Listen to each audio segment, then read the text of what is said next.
Today, we will be discussing types of documentary credits and we will be happy answering your question afterwards. First, what are the different types of documentary credits? And second, what are the definitions of different types of documentary credits? First, here's the types of documentary credits.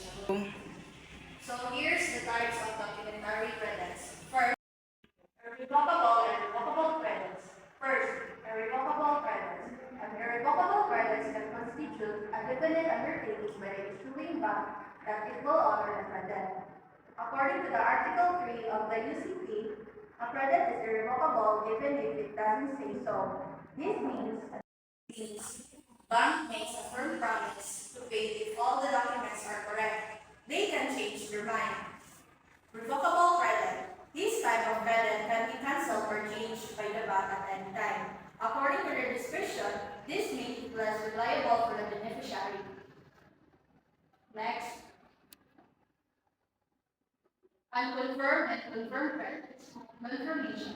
A definite undertaking of the confirming bank, in addition to that of the issuing bank, to honor and negotiate a compliant presentation, the beneficiary has assurance that she will have one more definite undertaking. Confirmed and confirmed credits. Confirmation. A definite undertaking of the confirming bank, in addition to the issuing bank, to honor and negotiate a compliant presentation.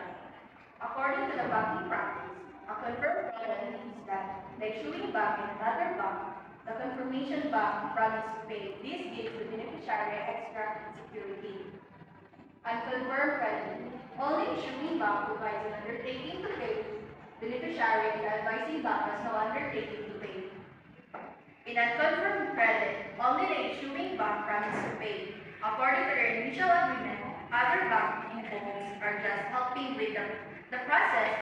Other banks involved are just helping with the process, but they don't guarantee payment. Payment acceptance and deferred payment credit. Payment aside, the bank undertakes to pay the seller. The payment is made immediately or within a few days, with the seller present the required documents to the bank. Deferred payment, where a future payment by the bank is to be made other than against an accept bill of exchange. Similar to the accepted credit, but there is no bill of exchange involved. The bank agrees to pay the seller at a later date after verifying the documents. Accepted credit. Credit, the bank undertakes to accept bills of exchange drawn on it by the seller. The bank or buyer accepts the document but delays payment until a specific future date. The seller usually receives a bill of exchange that the buyer or bank promised to pay later. Special advice, credits and negotiation rate. Straight credit that is showing bank payment undertaking is directly toward to the seller. Negotiation rate, the issuing bank payment undertaking is not confined to the seller.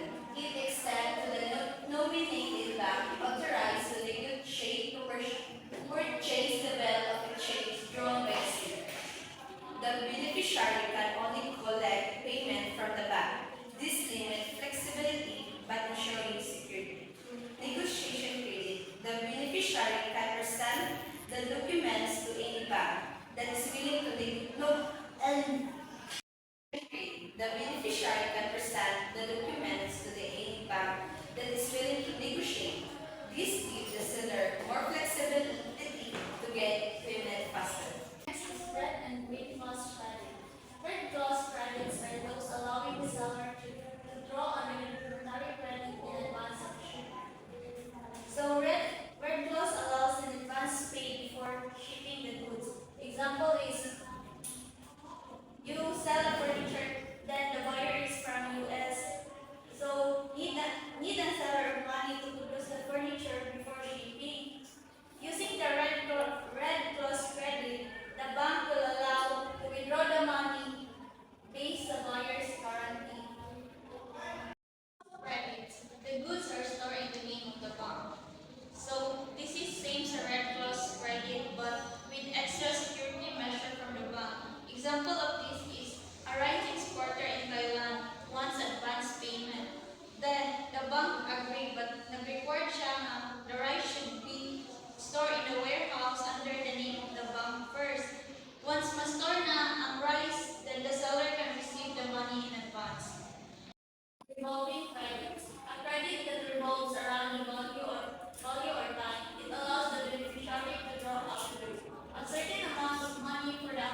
be transferred to the third party.